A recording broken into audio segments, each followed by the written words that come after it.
Beri nama pedang ini Naga Puspa. Selamatkan dia. Jangan sampai jatuh ke tangan pendekar berwatak jahat.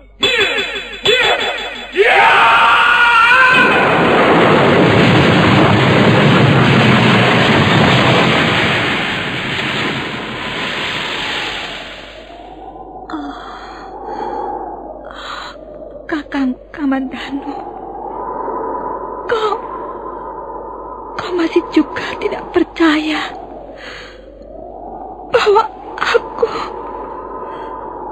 aku mencintaimu. Mesin, maafkan aku, Mesin. Mesin, Mesin!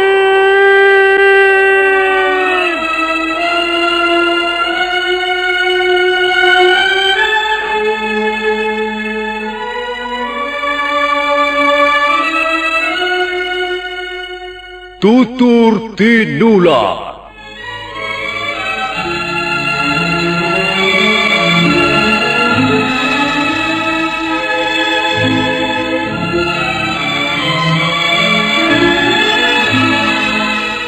Sebuah sandiwara radio serial, produksi Sanggar Cerita dan Teater Sanggar Prativi. Sebuah kisah dengan latar belakang sejarah runtuhnya Singasari dan berdirinya Kerajaan Majapahit.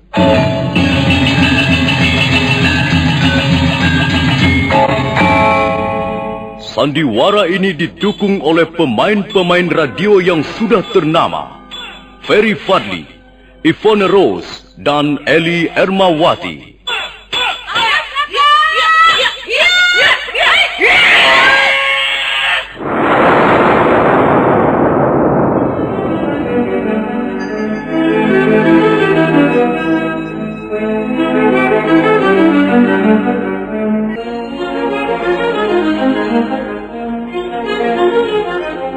Cerita ini ditulis dan diolah oleh S. Tijab, hiasan musik dan sutradara C. Ispriyonoka. Kali ini mempersembahkan episode ke-10 dengan judul Pemberontakan Rangga Lawe.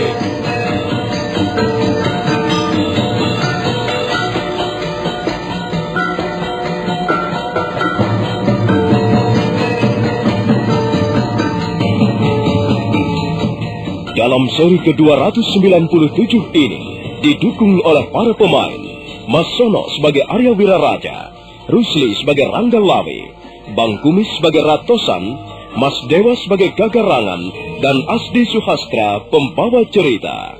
Selamat menikmati.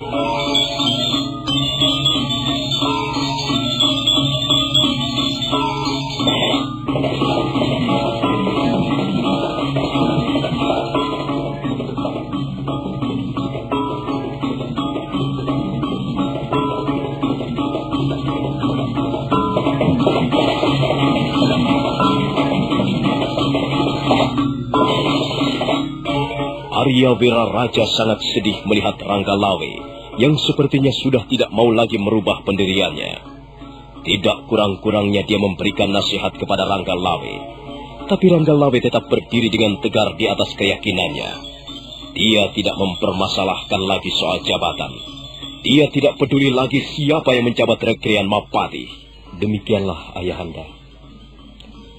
Selama beberapa hari ini saya telah sampai kepada perenungan yang paling mendalam di dalam sejarah kehidupan saya. Saya tidak lagi mempersoalkan jabatan Rekrian Mapati. Saya rela jabatan itu diambil oleh Nambi. Biarlah Nambi menjadi Rekrian Mapati seumur hidupnya. Saya tidak ambil peduli, ayahanda. Sekarang saya hanya ingin hadir sebagai Rangga Lawe seutuhnya. Saya tidak ingin sejarah hidup saya dikotori oleh sikap dan pernyataan-pernyataan seorang penakut. Saya tahu bahwa saya pasti akan kalah jika memberontak terhadap Majapahit. Tapi sekalipun nanti saya kalah dan saya binasa di medan peperangan, saya akan puas, ayahanda. Sebab saya akan mati setelah menjalankan dharma seorang satria.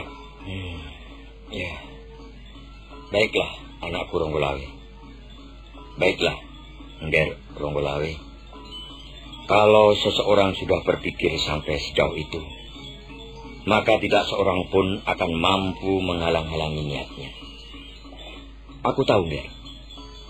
Baiklah. Mungkin memang sudah menjadi jalan hidupmu. Sekarang berjalanlah dengan mantap. Jangan lagi menoleh-noleh ke belakang.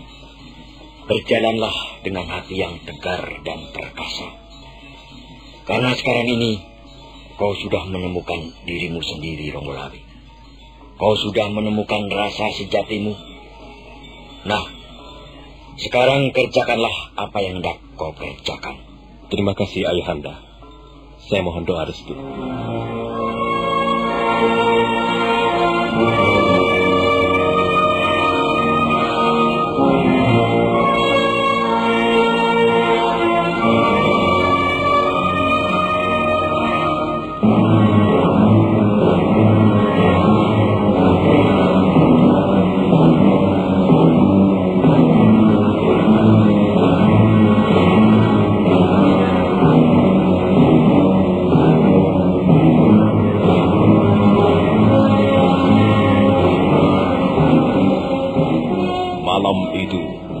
Ranggalawe tidur di istana Tuban. Dia tidur bersama 2 orang istrinya dan kuda Anjampiani putra tunggalnya. Sebelum tidur, mereka bercengkrama seolah-olah tidak sedang mengalami persoalan berat. Kuda Anjampiani bercanda dengan ayahnya. Ranggalawe sangat bangga melihat anak laki-lakinya yang sudah bertambah besar. Kemudian pagi harinya, Ranggalawe pergi meninggalkan istana Tuban. Dia menunggangi kuda kesayangannya menuju ke arah barat. Nila Ambara berlari dengan kencang, mendukung majikannya melewati jalanan berbukit-bukit.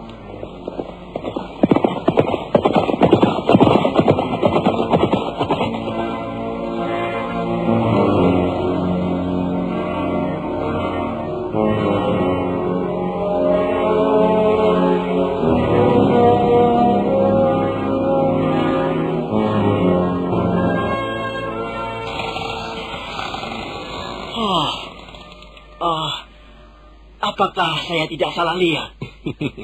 Tidak, Ratosan. Kau tidak salah lihat. Betul, aku Ranggalawe yang datang. Waduh. Mimpi apa aku semalam? Ayo, Kakang. Silahkan masuk, Kakang Rangga. Terima kasih, Ratosan. Bagaimana keadaanmu sekarang, Ratosan? Keadaanku biasa-biasa saja, Kakang. Tidak banyak mengalami perubahan. Ratosan masih tetap berkeliaran menjadi orang gunung. Tentu saja lain dengan keadaanmu sekarang, Kakang Ranggalawe. Apa maksudmu, Ratosan? Jangan begitu, Kakang Ranggalawe. Sekalipun tempat tinggalku terpencil, jauh di belakang dinding-dinding gunung, tapi telingaku masih dapat mendengar ke tempat-tempat jauh. Aku masih mengikuti perkembangan, Kakang Ranggalawe. Apalagi semenjak pasukan Majapahit berhasil menggempur tentara asing. Ku dengar namamu banyak sekali disebut-sebut oleh orang. Hebat sekali kau, Kakang Ranggalawe. Apanya yang hebat, Ratosan? Semuanya itu hanyalah tampak di luar saja. Bukankah sekarang ini kau sudah amuk tiwibawa di keraton Majapahit? Aku ikut senang mendengarkannya, Kakang Ranggalawe. Kakang Ranggalawe memang sudah sepantasnya memperoleh derajat yang luhur. Aku ikut bangga mendengarnya, Kakang. Apa yang kau dengar tidak seluruhnya benar, Ratosan. Memang, semula aku sendiri juga mengira begitu. Aku berjuang habis-habisan untuk Majapahit. Semua milikku kuserahkan kepada Majapahit. Tapi apa yang kuperoleh sekarang ini? Sama sekali jauh dari memuaskan. Bahkan akhir-akhir ini dipukul kekecewaan yang sangat besar. Loh, mengapa begitu, Kakang Ranggalawe? Apa yang terjadi? Ranggalawe kemudian menceritakan kepada Ratosan apa yang sedang dialaminya. Ratosan adalah ketua atau pimpinan para pendekar yang tinggal di sebelah barat kota Tuban. Ratosan mempunyai anak buah yang cukup banyak jumlahnya. Ratosan mempunyai 3 orang saudara. Mereka bernama Ralintang, Ragelatik, dan Ratati. Ketiga orang saudara itu pun merupakan pimpinan-pimpinan di daerahnya masing-masing. Ratusan berikut ketiga orang saudaranya pernah mengalami bentrokan dengan Ranggalawe. Tapi mereka semuanya dapat ditundukkan oleh pasukan Tuban. Dan akhirnya mereka menyerah, takluk, dan bahkan bersedia bergabung dengan Ranggalawe. Untuk sesaat lamanya, Ratosan terdiam begitu Ranggalawe menyudahi ceritanya. Nah, itulah apa yang sedang terjadi pada diriku, Ratosan. Bagaimana menurut pendapatmu? Kalau begitu, Gusti Prabu Kertarajasa bisa juga dikatakan kurang adil, Kakang Ranggalawe. Dan keputusan itu bisa juga dianggap sebagai penghinaan atau meremehkan. Atau bisa juga mempunyai maksud-maksud lain. Seperti mau menyingkirkan Kakang Ranggalawe dari Majapahit. Jangan-jangan keputusan itu banyak dipengaruhi Nambi sendiri. Sekarang aku sudah tidak peduli lagi, Ratosan. Masa bodoh dengan keputusan itu. Persetan dengan segala macam jabatan. Tapi Ranggalawe juga tidak akan tinggal diam. Karena itu aku datang kemari untuk minta bantuanmu, Ratosan. Aku bermaksud memberontak terhadap Majapahit.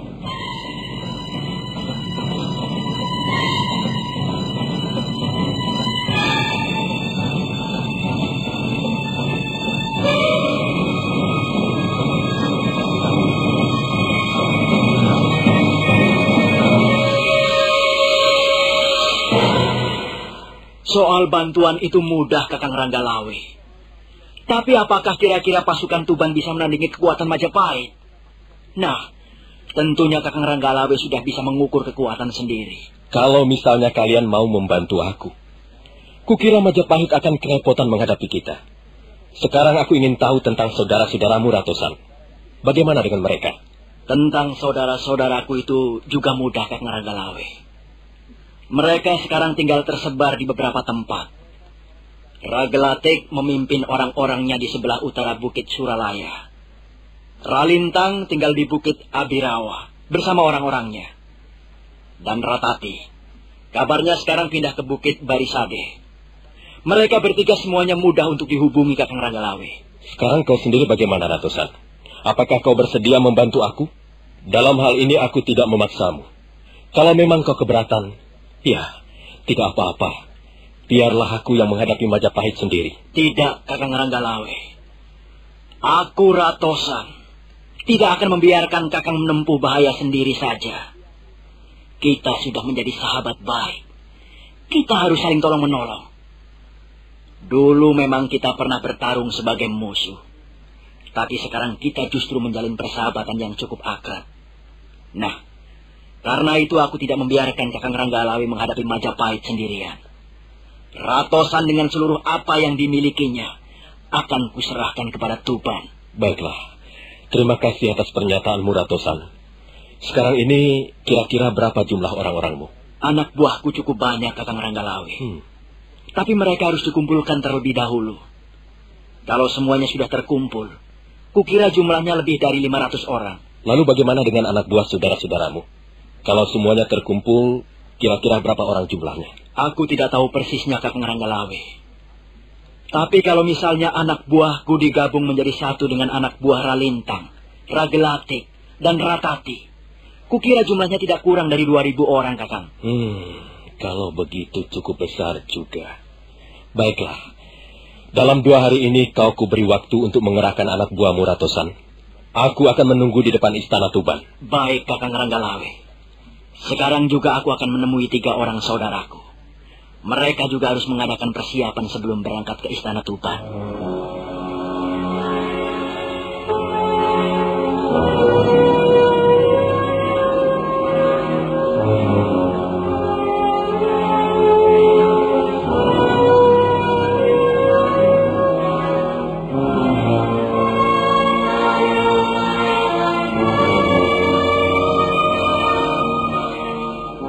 Ranggalawe kemudian meninggalkan rumah kediaman Ratosan sahabatnya.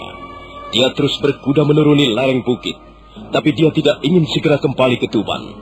Dia bermaksud menemui 2 orang sahabatnya yang lain, yang tinggal di bukit yang bernama Gunung Lelembut. Mereka adalah Gagarangan dan Tambak Baya. Dua orang itu bekas perampok yang pernah ditaklukkan oleh Ranggalawe.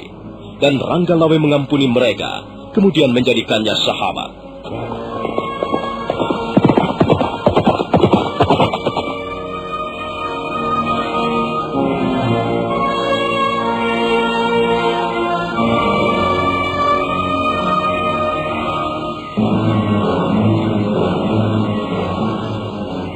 Bukit Gunung Lelembut terletak di sebelah selatan desa Girisa, atau di sebelah barat Sungai Mas.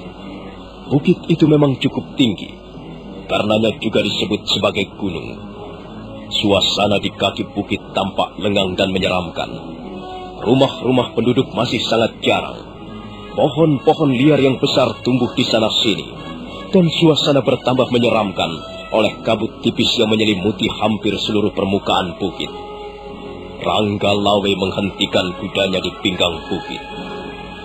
Ranggalawe baru saja akan menampatkan kudanya di bawah pohon handuru ketika mendadak sebuah bayangan besar muncul di hadapannya.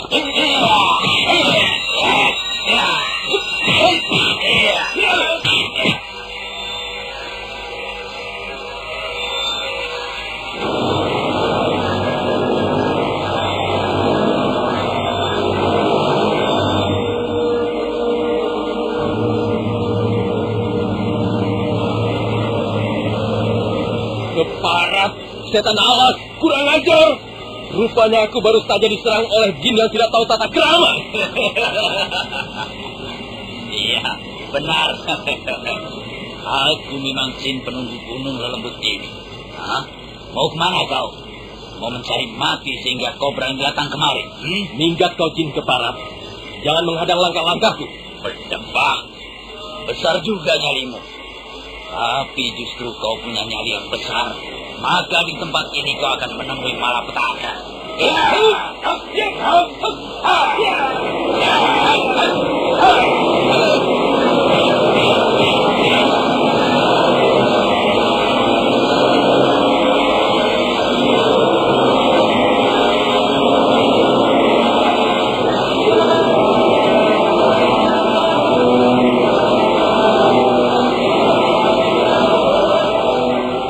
Manusia bertubuh setengah raksasa itu segera menyerbu ke arah Ranggalawe. Ranggalawe melompat terengginas. Karena serangannya gagal, maka orang itu menjadi sangat geram. Secepat kilat dia membalikkan tubuhnya dan kembali menyerang dengan lebih gencar.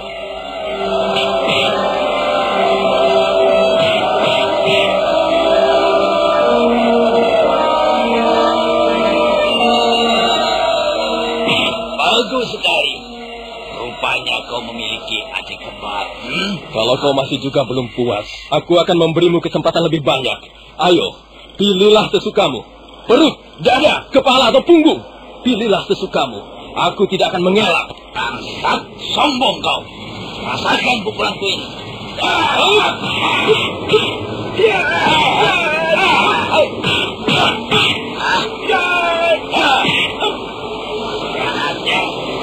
Tubuhmu kuat seperti padang. Tanganku sampai kesemutan. Tapi tunggu, aku belum menyerah.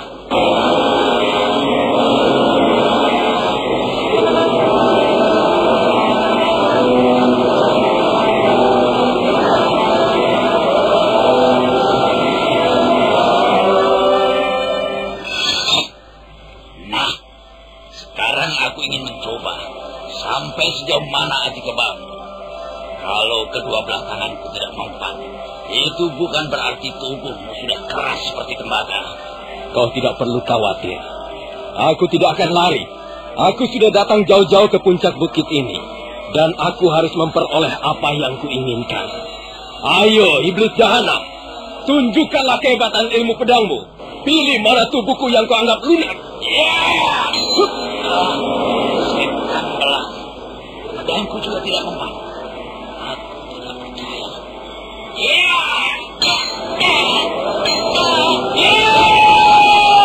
Cukup!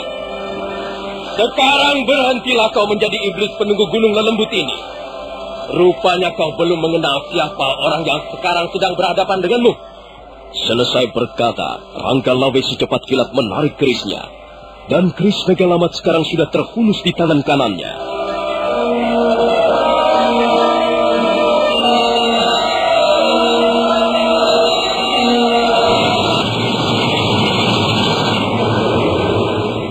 Ranggalawe berdiri tegar sambil menggenggam keris Megalamat.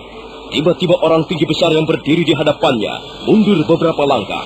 Dia nampak terpesona oleh pemandangan di hadapannya.